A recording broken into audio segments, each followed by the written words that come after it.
নাকি বাবারে সুয়াইমিন একটা কাটকাটা মানুষ, একটা কাঠুরিয়া মানুষ বাবা, কাঠ কেটে ক টাকায় বা ইনকাম হয়। চিন্তা করছে এই মহিলাটাকে যদি এখানে ছেড়ে দিই অনেক মানুষ বেইজ্জতি করে ফেলবে, এই মহিলাটাকে লাঞ্ছিত বঞ্চিত পদদলিত করে ফেলবে। সঙ্গে করে হামা হামা উরুফে কুবুতরিকে নিয়ে গেল বাবা। হামা হামা উরুফে কুবুতরিকে নিয়ে গিয়ে বিবিকে ডাক দিয়া বলে, বিবি রে আজকে তোমার জন্য একটা তোহফা নিয়ে এসেছি গো বিবি। বাড়িতে যে সমস্ত সুন্দর সুন্দর খাবার আছে একটু খাবারগুলা পাকাওয়া আর এই মেয়েটাকে পান করাও খাওয়াওয়া। কারণ হলো এটা সাধারণ কোনো মহিলা না, এটা সাধারণ কোনো বাড়ির মহিলা না, এটা হলো বাদশাহ জাতি মহিলা। এই বলে বাবা সুয়াইমিন চলে গেল কাট কাটতে, জংলাই কাট কাটতে কাটতে মাথায় চিন্তা, আমি একটা গরিব মানুষ, আমি একটা খেটে খাওয়া মানুষ, আমি ওই মহিলা বাদশাহ জাতিকে কি করে সেবা করব, তার খিজমত কি করে করব, তার মেজবানি আমি কিভাবে করব, আমি তো বাদশাহ জাতিকে চালাতে পারবো না। এই করতে করতে বাবা মাথায় একটা চিন্তা চলে আসলো যে আমার একটা বন্ধু আছে বড় টাকাওয়ালা ব্যক্তি, বড় জমিদার ব্যক্তি, বড় ব্যবসায়িক ব্যক্তি, টাকার অভাব নাই, বাড়িতে চাকর বাকরের অভাব নাই। ওই বন্ধুর দরবারে নিয়ে যাব, ওই বন্ধুকে সমস্ত ঘটনা খুলে বলবো, খুলে বলার পরে বন্ধুর হাতে দিয়ে আসবো, আর তাহলে আমার বন্ধু বাদশাহ জাতিকে ভালোভাবে তাকে আপ্যায়ন করতে পারবে। বাড়িতে যাওয়ার পরে বাবা হামা হামা উরুফে কবুতরি এই বাদশাহ জাতিকে নিয়ে সঙ্গে করে নিয়ে টুকটুক করে চলে গেল বাবা রে। আল্লাহর আর একটা গোলাম যার নাম হলো খলফু, ওই খলফুর বাড়িতে যাওয়ার পরে বলছে, বন্ধু তোমার বাড়িতে বেড়াইতে আসলাম, বন্ধুর বাড়িতে যদি বন্ধু যাই বাবারে সুন্দর সুন্দর করে খাবার পাকিয়ে খাওয়ানো হয়, সুন্দর সুন্দর করে খাবার খাওয়াই। আর পরে বলে, বন্ধু সুয়াইমিন ও বন্ধু আমার আপ্যায়নে কি তুমি খুশি হয়েছো বলো। এবার সুয়াইমিন বলে, বন্ধু খলফুর রে, ওরে বন্ধু তোমার খাওয়া দাওয়াতে খুব খুশি হয়েছি, কিন্তু একটা কথা বলবো, তোমার জন্য একটা তোহফা নিয়ে এসেছি, তুমি যদি এটা গ্রহণ করো এটাতে আমি আরো আনন্দিত হয়ে যাব। বাবার আমার ভাই জানেরা, খলফু ডাক দিয়া বলে, কি রে বন্ধু কি তোহফা নিয়ে এসেছিস? বলে, এই যে মহিলাটা দেখছো এটা সাধারণ কোনো মহিলা না, এটা হলো একজন বাদশাহ জাতি কন্যা, এটা একটা বাদশাহ জাতি মহিলা। আমারা এসেছিল আল্লাহর ঘর কাবা শরীফ ধ্বংস করতে, আল্লাহর ঘর কাবা শরীফ ধ্বংস লীলা আনন্দ করতে এসেছিল, উল্লাস করতে এসেছিল। খলফু একটা চিৎকার দিয়ে বলে, বন্ধু সুয়াইমিন, ওরে বন্ধু সুয়াইমিন, আমি তোকে বলে দিই যেই মহিলাটা আল্লাহর ঘর কাবা শরীফ ভাঙতে এসেছিল, আনন্দ করতে এসেছিল, যেই মহিলাটা উল্লাস করতে এসেছিল, ওই মহিলাটাকে আপ্যায়ন করা তো দূরের কথা, তাকে কষ্ট দেওয়াটাই হলো বাঞ্ছনীয়। একে এমন কষ্ট দিব পরবর্তীতে যেন আল্লাহর ঘর কাবার দিকে কেউ চোখ না তুলে তাকাতে পারে। জোরে বলেন সুবহানাল্লাহ, সুবহানাল্লাহ, সুবহানাল্লাহ। বাজি আমার সোনা মানিকেরা, ওগো আমার ভাই জানেরা, এবার ওই খলফুর বাড়িতে বাবা অনেকগুলো আপনার চাকর বাকর থাকে রে বাবা। ওই চাকরদের মধ্যে মেন লিডারের নাম হলো রেবা। ওই রেবার সাথে আলোচনা না করে খলফু কোনো কাজ করতেন না বাবা। এবার রেবাকে ডাক দিয়া বলে, রেবা রে, এই মহিলাটা এই হামা হামা উরুফে কবুতরি, এই মহিলাটা আল্লাহর ঘর কাবা শরীফ ধ্বংস করতে এসেছিল, আনন্দ করতে এসেছিল, উল্লাস করতে এসেছিল, কিন্তু এই মহিলারা আল্লাহর ঘর কাবার কিছুই হয় নাই, এরাই শেষ হয়ে গেছে। বল এই মহিলাটা কোন শাস্তি দিলে আর উপযুক্ত শাস্তি হবে? হযরতের বাইবার চিন্তা করছে, আমি যদি এখন বুদ্ধি না চালাই, আমি যদি এখন ব্রেন না চালাই, এই মেয়েটাকে তো বাঁচানো যাবে না, কি করা যায়? একে বাঁচানোর প্রয়োজন আছে। এ বাবাজি হামা উরুফে কবুতরিকে এবার বাবাজি দেখার পরে এবার মনে একটা মায়া চলে এসেছে, ডাক দিয়া বলে জাহাবানা ওগো আমার মুনিব, আমি একটা কথা বলবো মানবেন নাকি? বলে হ্যাঁ মানবো। বলেন আপনি না বললেন এটা একটা বাদশাহ জাতি? বলে হ্যাঁ একটা বাদশাহ জাতি। বলে শুনেন গো জাহাবানা, আজকে একদিন আপনি 2 চাবুক মারবেন, 4 চাবুক মারবেন, এর থেকেও কতটুকুই বা কষ্ট পাবে বা মেরেই ফেলবেন, ও মরে গেল, এতে তার কি হবে? কিন্তু এমন একটা শাস্তি তাকে দেন সারা জীবন যেন মাথা উঁচু করে না দাঁড়াতে পারে। বলে রেবারে কি শাস্তি দিব? কি তাকে আমি শাস্তি দিব? এবার রেবা উঠে বলল, ও জাহাপানা ওগো আমার মুনিব, আপনার বাড়িতে কোনো চাকর বাকরের অভাব নাই, এই একটা বাদশাহ জাতি মেয়ে, এই বাদশাহ জাতিকে আপনার চাকরের সঙ্গে বিবাহ করায়া দেন, সারা জীবন চাকরের বিবি হয়ে থাকবে, বাদশাহ জাতি বলে জীবনে কোনোদিন বড়াই করতে পারবে না। খলফু ডাক দিয়া বলল, তুই বিয়ে করেছিস নাকি? বলে না করি নাই। বলে তাহলে তুই বিয়েটা করে নে। বলে আমি? বলে হ্যাঁ তোকেই বিয়েটা করতে হবে। এবার বাবা খলফুর সাথে বিবাহ হয়ে গেল। খলফু চিন্তা করছে, আমি তো বুদ্ধি খাটায় আছি, ব্রেন খাটায় আছি, এখানে যদি আমার বিবিকে নিয়ে আমি থাকি তাহলে আমার বুদ্ধির বোল্ডারটা যে খাটিয়েছি এটা আমার মুনিবের চোখে ধরা পড়ে যাবে। এ বাবারা, একটা মানুষ জনহীন জায়গায় একটা ছাপড়া করলেন। ছাপড়া করার পরে ওইখানে হামা উরুফে কবুতরিকে নিয়ে গিয়ে রাখলেন। বাবা সোনা মানিক রে, হামা উরুফে কবুতরি একটা বাদশাহ জাতি, আর এ হলো একটা চাকর। কোন সময় স্বামী বলে মেনে নাই না, কোন সময় আপনার স্বামী বলে সম্মান করে না। এ বাবারা, আর এইদিকে রেবা বিবিকে খাওয়াইতে পারলে বাবা খুশি হয়, সারা রাত ধরে তাকে পাহারা দেয়, বিছানায় রেবার জায়গা হয় না। এ মুসলমান, দিনের পর দিন এই বাবু কাটতে কাটতে হঠাৎ একদিন বাবারে হামা উরুফে কবুতরির দিলটা গলে গেল, নরম হয়ে গেল। আহারে, আমি একটা বাদশাহ জাতি হতে পারি, কিন্তু আমার যিনি স্বামী, ওই স্বামী সারাটা দিন মেহনত করে, সারাটা দিন খলফুর বাড়িতে কাজ করে, আবার রাত্রি পাহারা আমাকে পাহারা দেয়, রাতের বেলাতে আমাকে খাওয়াইতে পারলে খুশি হয়, কিন্তু এই স্বামীকে কষ্ট দেওয়াটা আমার ঠিক হচ্ছে না। মনে যখন বাবা মায়া চলে আসলো, টুকটুক করে স্বামীর কাছে রাতের বেলাতে যে বলছে, প্রাণের স্বামী গো, ওগো আমার স্বামী, আর থাকতে হবে না বাইরে, আসেন না একবার ঘরে, আমরা এক খালাতে খাবো, এক বিছানায় শুব। ওগো আমার স্বামী, যেমন এই কথা বলা রেবা খুশি হয়ে গেল। বাবা এবার রেবার সঙ্গে স্বামী স্ত্রীতে মধুর মিলন হয়ে গেল। হামা উরুফে কবুতরি বাবা গর্ভবতী হয়ে গেল। 10 মাস পরে একটা সন্তান জন্ম নিল, যার নাম হলো হযরত বেলাল। সুবহানাল্লাহ, সুবহানাল্লাহ। মা ও বোনেরা, আপনারা গেটের সম্মুখে না বসে চলে আসুন, সম্মুখে অনেক জায়গা আছে এবং পরবর্তীতে যে মায়েরা আসবে তাদেরকে বসার সুযোগ করে দিন। আপনাদেরকে বারবার বলা হচ্ছে, অনুরোধ করে মেহেরবানি করে আপনারা সম্মুখে চলে আসুন, অনেক জায়গা আছে। ব্রাদার ইসলাম মহাজাজ সামিন গ্রাম, ও বাবাজির আমার ভাই জানেরা, ও গো আমার পর্দার আড়ালের মা খেলা। এবার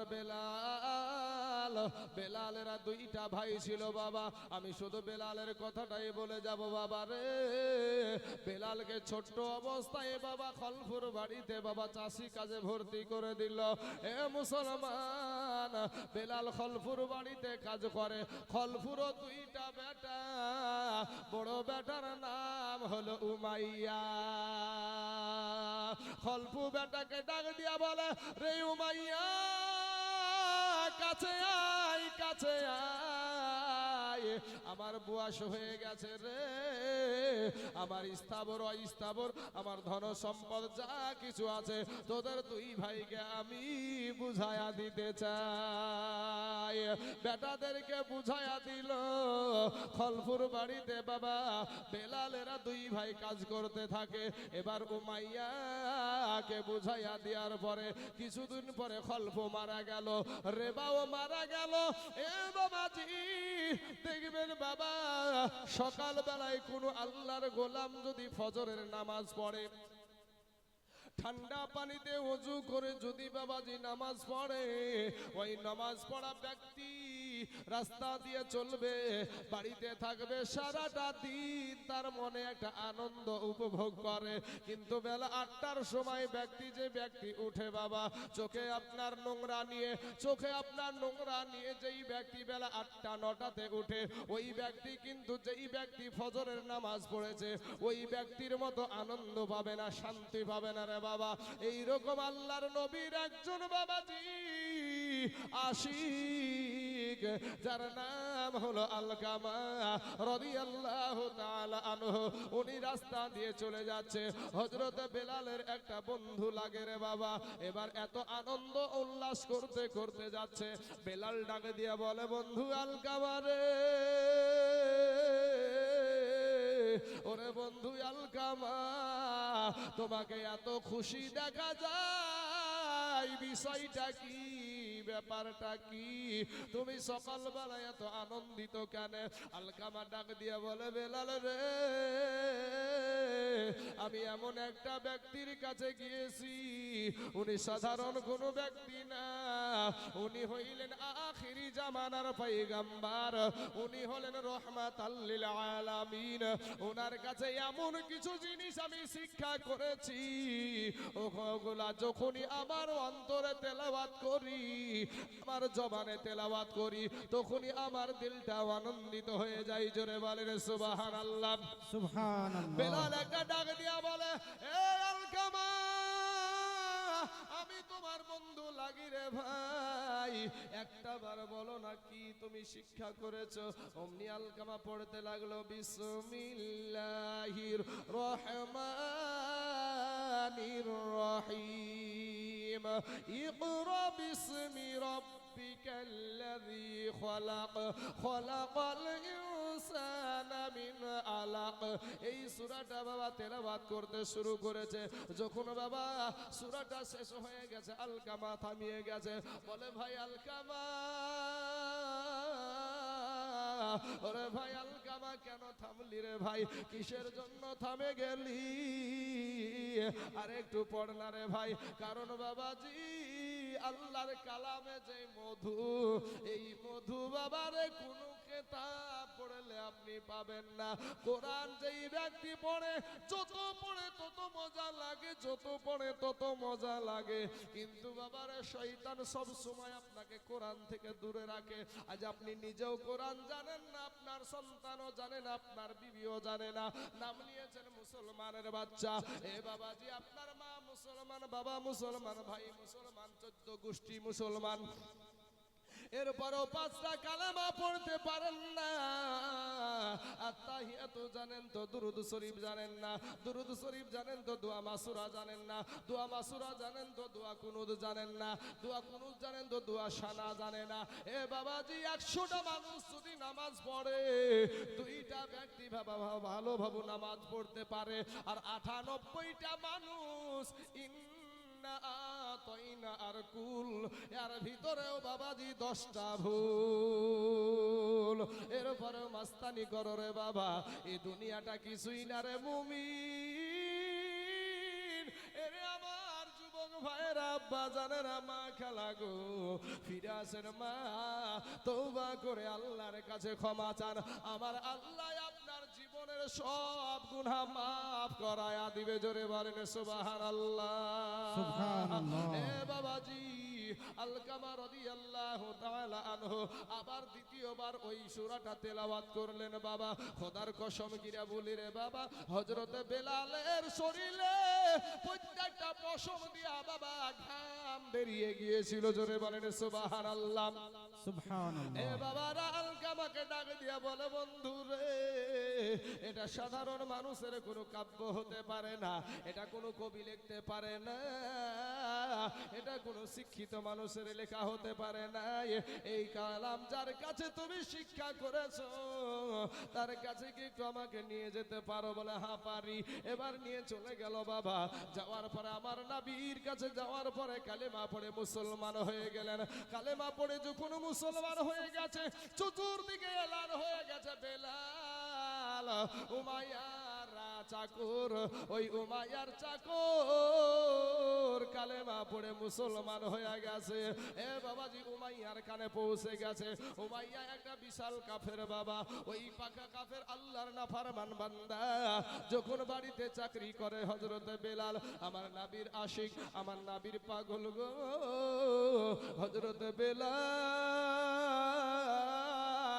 টুকটুক করে যখন বাড়িতে প্রবেশ করছে, উমাইয়া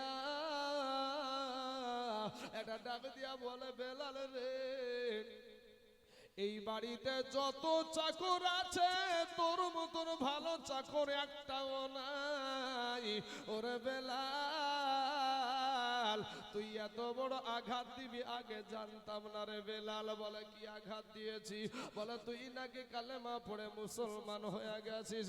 বলে হ্যাঁ, আমি কালেমা পড়ে এক আল্লাহকে আমি স্বীকার করেছি, আমি আল্লাহর ফারিস্তাদেরকে বিশ্বাস করেছি, আল্লাহর জান্নাত জাহান্নামকে বিশ্বাস করেছি, আমি মিজানুল সিরাতকে বিশ্বাস করেছি, আর আখিরির জামানার নবী হিসাবে মুহাম্মাদুর রাসূলুল্লাহ সাল্লাল্লাহু আলাইহি ওয়াসাল্লামকে আখিরি নবী বলে স্বীকার করে নিয়েছি।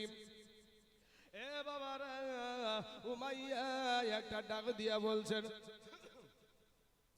উমাইয়া একটা ডাক দিয়া বলে, বেলাল রে, তুই কি আমাকে চিনিস নাকি রে বেলাল? ওরে বেলাল, বেলাল একটা ডাক দিয়া বলে, হ্যাঁ চিনি, আপনি হইলেন আমার মুনিবের বেটা মুনিব, খলফুর বেটা উমাইয়া। সঙ্গে সঙ্গে বাবা যখন মুখের উপরে জবাব দিয়ে দিয়েছে, রাগে গড়গড় করতে করতে তেলে বেগুনে চলে গিয়ে বাবা, তবে রে বেলাল একটা চাবুক নিয়েছে বাবা, বেলালকে বাবা সাপাত সাপাত করে মারতে আরম্ভ করে দিল। বেলালকে যখন সাপাত সাপাত করে মারতে আরম্ভ করেছে, বেলাল কিন্তু বাবা উমাইয়াকে আঘাত করে নাই, উমাইয়াকে কোন রকমের কষ্ট দেয় নাই। দাঁড়িয়ে দাঁড়িয়ে বাবাজি মারি খাই। এ মুসলমান, বেলালকে যখন ওই চাবুক দিয়ে বাবাজি মারছে রে বাবা, মনে হচ্ছে যেন ওই চাবুকের আগা দিয়ে আগুন বের হয়ে যাচ্ছে। বেলালের শরীরের যেই জায়গায় চাবুকটা পড়ছে ওই জায়গার চামড়া গুলা বাবা ফুসকা হয়ে উঠে যাচ্ছে। মুসলমান সারাদিন মান নির্যাতন করে বেলালকে একটা দুর্গন্ধময় ঘরের ভিতরে আটকিয়ে রেখে দিল। বলল, বেলাল রে, আজকে রাত্রিটা তোকে সময় দিলাম রে বেলাল। ওরে বেলাল, আজকে রাত্রের মধ্যে একটু চিন্তা করে দেখ, ভাবনা করে দেখ, যদি কালেমা ছেড়ে দিস তোকে সুন্দর করে সযত্নে তোকে ভালো করে ফেলবো, আর যদি তুই কালেমা না ছাড়িস তাহলে তোকে মারতে মারতে এইভাবে আমি কষ্ট দিতেই থাকবো। ওরে বেলাল বল, একটা বার বল তুই কালেমা ছাড়বি কিনা? এবার বেলাল এটা ডাক দিয়া বলে, রে উমাইয়া, আমাকে যদি মারতে মারতে মারতে মারতে যদি মেরেও ফেলো গো উমাইয়া, এরপরও আমি কালেমা ছাড়বো না, এরপরও আমার দয়ার নবীকে আমি ছাড়তে পারবো না, আমার মায়ার নবীকে আমি ছাড়তে পারবো না। এ বাবা, নবীর সাথে যারা প্রেম করে গো, যারা নবীর রওজার কাছে গিয়েছে, কত নবীর রওজার কাছে কত আল্লাহর গোলাম গিয়ে নবীর কাছে গিয়ে বাবা টুকরে টুকরে ফুপায়া ফুপায়া কাঁদে। আমার নবী 1400 বছর আগে আমাদের জন্য, 1500 বছর আগে আমাদের জন্য আমার নবী তায়েফের ময়দানে রক্তাক্ত হয়ে বেহুশ হয়ে গিয়েছিলেন। আমার নবীজির মা ছিল না, আমার নবীজির বাবা ছিল না বাবা, আমার নবীজি মা হারায়াতিম, আমার নবীজি বাবা হারায়াতিম। বাবা গো, আমার দয়ার নবী নূর নবী মায়ার নবী গো, ওই নবীর চেহারা দেখলে বাবা আমার হাসান হুসাইনের বাবা ক্ষুধা লাগতো না, সাহাবাদের ক্ষুধা লাগতো না। ওই নবীর সাথে একটু প্রেম করেন বাবা, রাতের অন্ধকারে একা একা বলবেন আমার দয়ার দয়াল নবী বিনে গো আপন বলতে কেহ নাই জগতে, আমার মায়ার নবী বিনে গো আপন বলতে কেহ নাই জগতে। ভেবে দেখি আমি সব বিদেশি মিছে মায়ার ভবেতে, আপন বলতে কেহ নাই জগতে। মাগো আমার নবীকে যারা মাটির মানুষ গো বলে, শ্রেষ্ঠ জীবন তাহার গেছে রে বিফলে। ওরে যাবি আবার পশুর দলে, আসতে হবে ফিরিয়া, আপন বলতে কেহ নাই জগতে। আমার দয়ার নবী বিনে গো আমার মায়ার নবী বিনে গো আপন বলতে কেহ নাই জগতে। আল্লাহুম্মা সাল্লি আলা সাইয়্যিদিনা মাওলানা মুহাম্মদ ওয়া আলা আলি সাইয়্যিদিনা মাওলানা মুহাম্মদ সাল্লাল্লাহু আলা মুহাম্মাদিন সাল্লাল্লাহু আলা মুহাম্মদ।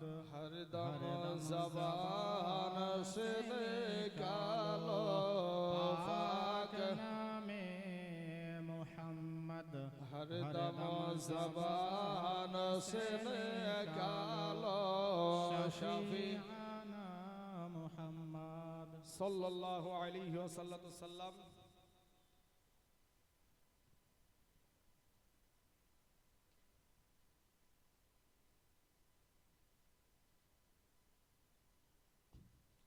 এক সুন্দর একটি প্রশ্ন করেছে, এর মাঝে প্রশ্নটার উত্তর দেওয়াটা আমি গুরুত্ব মনে করছি। প্রশ্নটার উত্তর হলো কি, দেখেন কি প্রশ্নটা করেছে। আসসালামু আলাইকুম, সকলেই উত্তর দেন ওয়া আলাইকুম আসসালাম। আসসালাম ওয়া রাহমাতুল্লাহি ওয়া দেখেন বাবা, বারাকাতুহু। সালামে কতগুলো সওয়াব।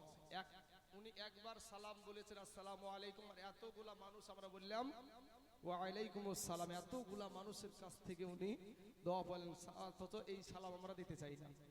উনি প্রশ্ন করেছেন হুজুর, এই চাঁদে কি মায়েদের কাজা রোজা কি আদায় করা যাবে, এবং কাজা রোজা আদায় না হলে কি নফল রোজা করা যাবে? এখানে নফল রোজা বলতে আমি যতটুকু বুঝি সেটা বলছি। এটা আরবি মাসের শাওয়াল মাস, আরবি মাসে শাওয়াল মাস, শাওয়াল মাসের 6টা রোজা আছে। কয়টা রোজা? 6টা রোজা আছে। তো এই 6টা রোজা যদি কেউ পালন করে, আল্লাহ পাক একদিন রোজা করার পরিবর্তে 10 দিনের সওয়াব আল্লাহ পাক দান করে। জোরে বলেন সুবহানাল্লাহ। সুবহানাল্লাহ সুবহানাল্লাহ। 10 দিন রোজা রাখার সওয়াব আল্লাহ পাক তার আমলনামায় দান করে। তাহলে আমরা 30 দিনে 30টা রোজা করেছি নাকি গো? কি চাচা রোজা করেননি গো চাচা? 30 দিনে কটা করেছেন? 30টা করেছেন। তো 30 10 হয় 300, 30 10 হয় 300, 30 কে 10 দিয়ে গুণ করেন 300টা হবে। তাহলে 300 দিন এই এক মাস রোজা করার পরিবর্তে 300 দিন রোজা করার সওয়াব আপনার আমলনামায় আমার আল্লাহ দিয়ে দিয়েছে। জোরে বলেন সুবহানাল্লাহ। সুবহানাল্লাহ। ব্রাদার ইসলাম মুআজ্জাজ সামিনী কিরাম, এক বছর হয় 365 দিনে, 365 দিনে। তাহলে এখনো আমাদের 65 দিন বেরোজগার থেকে যাচ্ছি, তাই তো নাকি? যদি কোনো ব্যক্তি এই শাওয়াল মাসে 6টা রোজা করে, অনেকে এটাকে সাক্ষী রোজা বলে, এটাই কথা, ওরা না প্রশ্নটা এটাই করেছে, আমি বুঝতে পারছি যে এই যে 6টা রোজা করে, এই রোজাটা আগে করব না আগে রোজার কাজাটা তুলবো? মানে মহিলাদের ভাঙতি রোজা থাকে, মহিলাদের মা বোনেদের ভাঙতি রোজা থাকে, তো সেই ভাঙতি রোজা আগে করব না এই 6 রোজা আগে করব? সেই বিষয়টা আমি সুন্দরভাবে আপনাদেরকে বুঝিয়ে দিচ্ছি। আপনারা একটু দিলটা লাগিয়ে ব্রেনটা খুলে এই রোজা আপনারা এটা শুনে নিন। ব্রাদার ইসলাম মুআজ্জাজ সামিনী কিরাম, ইন দি মিন টাইমে আব্বাজান আমার ভাইজানেরা, তাহলে এই শাওয়াল মাসের 6 রোজা যদি করে, এখানে ওই 6 কে আপনি 10 দিয়ে গুণ করেন, 6 10 60, তাহলে 365 দিনে এক বছর, তাই না? 365 দিনে এক বছর। তাহলে এই 6 রোজা যদি কেউ করে, তাহলে 360 দিন রোজা রাখার সওয়াব আমার আল্লাহ পাক তার আমল নামায় দিয়ে দেয়। জোরে বলেন সুবহানাল্লাহ। এমন কি বাবাজি, এই 6টা রোজা একটি কিতাবে এরকম আছে, একটা এটা কোরআন হাদিস নয়, তো এরকম আছে একটা আল্লাহর বান্দা আল্লাহর ঘর কাবাতে যায়, তো একজন বন্ধু হয়ে গেছে, যেতে যেতে একটা বন্ধু হয়ে গেছে, রোজ সালাম দেয় চলে যায়, সালাম দেয় চলে যায়, কথা টথা কিছুই বলে না। তো কথা টথা না বলতে বলতে হঠাৎ একদিন ওই ব্যক্তি দেখছে যে ওই ব্যক্তিটা আর কেউ আসছে না, ওই ব্যক্তিটা আর আসছে না। ব্যাপার কি, এতদিনের বন্ধু, এতদিন ধরে আল্লাহর ঘর তওয়াফ করে, 2 রাকাত করে নামাজ পড়ে আর চলে যায়, বিষয়টা কি, ব্যাপারটা কি? এ বাবাজি আমার সোনা মানিকের, আমার ভাই জানেরা, আমার আব্বা জানেরা, মা খালার রাগো, ভালো করে একটু শুনে নিন কথাগুলা। তো এই 6টা, এই ব্যক্তি, তখন এই ব্যক্তির কাছে হঠাৎ একটা মানুষ আসলো, আসার পরে বলে, তোমার একটা বন্ধু আছে না যে প্রত্যেক দিন কাবা শরীফের কাছে আসতো, আপনাকে সালাম দিত, 2 রাকাত নামাজ পড়তো, কাবা শরীফ তওয়াফ করে চলে যেত? বলে হ্যাঁ, আমি দেখছি কিছুদিন থেকে আসছে না, তো আপনাকে একটু ডেকেছে। তো আমি তো তার বাড়ি চিনি না, বলে আমি আপনাকে নিয়ে যাচ্ছি, চলে। তারপরে ওনাকে নিয়ে গেলেন, নিয়ে যাওয়ার পরে দেখছেন তিনি একেবারে শয্যাশী অবস্থায় বিছানাগত হয়ে গেছে। বলে, বন্ধু তোমার সঙ্গে দুটো কথা বলার জন্য আমি অপেক্ষায় আছি। বলে, কি কথা বলেন? তো বলে, আমি, আমার মা নাই, বাবা নাই, বিবি নাই, সন্তান নাই, কেউ নাই, আমি যখন মারা যাব আপনার হাতে আমার গোসলটা দিয়ে, আপনার হাতে আমার কাফনটা পরায়েন, আর আমি যখন মারা যাব সবাই যখন দাফন করে আমাকে রেখে দিয়ে চলে আসবে, বন্ধু তুমি আইসো না, আমার মাথার কাছে তুমি একটু বসে থেকো। তো বারাদারান ইসলাম, উনি বলছেন যে আমার কবরে যে 3টা প্রশ্ন হবে, ওই 3টা প্রশ্নের উত্তর দিয়ে আপনি চলে আসবেন। দেখতে দেখতে বাবাজি তিনার সঙ্গে সঙ্গে বলার সাথে সাথে মৃত্যু হয়ে গেল। তিনি গোসল দিলেন, কাফন পরালেন, দাফনও হয়ে গেল, জানাজা হলো, দাফন হয়ে গেল। বসে আছেন, সবাই চলে গেছে। বসে থাকতে থাকতে ঘুম চলে আসছে।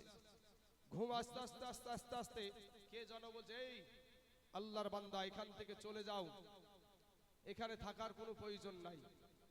তখন উনি চট করে চোখটা উঠিয়ে দেখছে কেউ নাই পাশে। কে বললে এরকম কথা? এরকম কোনো আবহাওয়া শয়তানি প্রলোভনও হতে পারে, যাব না। আবার বসে থাকলেন। আবার কিছুক্ষণ পর আওয়াজ দিচ্ছে, আল্লাহর গোলাম তোমরা যাও, আমরা সেই ব্যক্তি, আমরা হলাম সেই ব্যক্তি যে শাওয়াল মাসের 6টা রোজা করেছিল। রমজান মাসের 30 রোজার পরে শাওয়াল মাসে 6টা রোজা করেছিল। ওই রোজা আমরা ইনাকে পাহারা দিয়ে আছি। মুনকার নাকির যদি আসে, ওনা মুনকার নাকিরের সওয়ালের জবাব আমরা দিয়ে দিব। জোরে বলেন সুবহানাল্লাহ, সুবহানাল্লাহ। নারে তাকবীর, নারে রিসালাত, মাসলাকে আলা হযরত জিন্দাবাদ, হযরত দরবেশ বাতাস পীর বাবা জিন্দাবাদ, নারে তাকবীর, আল্লাহু আকবার। ব্রাদার ইসলাম, তাহলে এটার আরো অনেক তাৎপর্য আছে।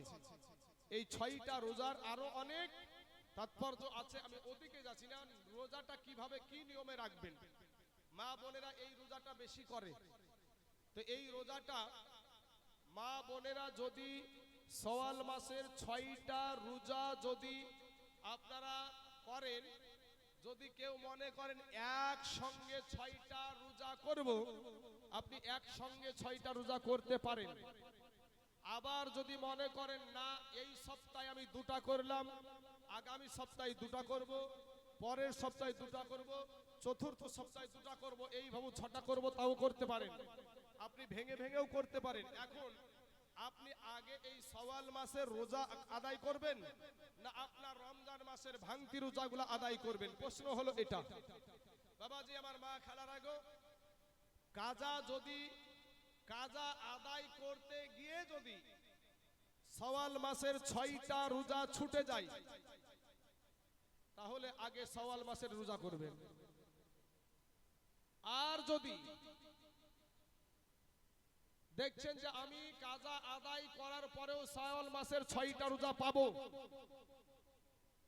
তাহলে আপনি আগে কাজাটা আদায় করে নিন।